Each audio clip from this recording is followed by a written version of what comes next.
भोपाल खंडवा में कथित तौर पर ऑक्सीजन की कमी के कारण 108 एम्बुलेंस में एक बच्चे की मौत के मामले में प्रदेश की स्वास्थ्य व्यवस्था पर गंभीर सवाल खड़े कर दिए हैं।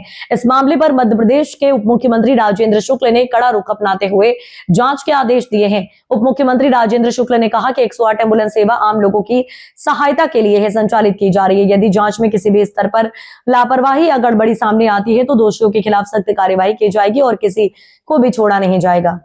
उन्होंने कहा कि पूरी घटनाक्रम की निष्पक्ष जांच कराई जाएगी ताकि यह स्पष्ट हो सके कि बच्चे की मौत किन परिस्थितियों में हुई और यदि किसी कर्मचारी या संबंधित एजेंसी की लापरवाही सामने आती है तो उसके विरुद्ध कठोर कार्रवाई सुनिश्चित की जाएगी। हालांकि इस घटना के बाद प्रदेश में संचालित 108 एम्बुलेंस सेवाओं की स्थिति को लेकर भी सवाल उठ रहे हैं।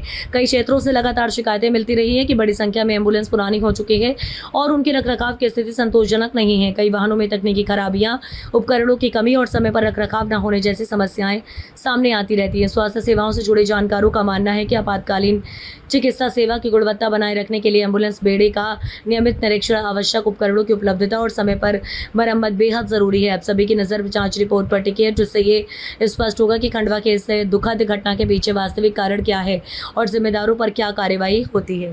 ऑक्सीजन गाड़ी में ख़त्म हो गई है। व्यवस्थाएं गवर्नमेंट की इतनी अच्छी हो गई है कि ऑक्सीजन ही नहीं मिल रही है।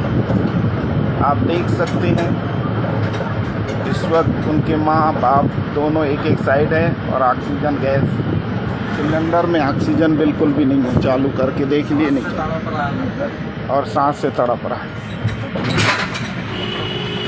में एक एम्बुलेंस में ऑक्सीजन की कमी होने से एक बच्चे की मौत की बात कही गई है। उसमें जांच के आदेश दे दिए गए हैं और उसके फैक्ट्स जैसे ही आते हैं, क्योंकि 108 एम्बुलेंस तो इसलिए लगाई गई है कि तत्काल फ़ोन कॉल आए और उनको पहुँचे।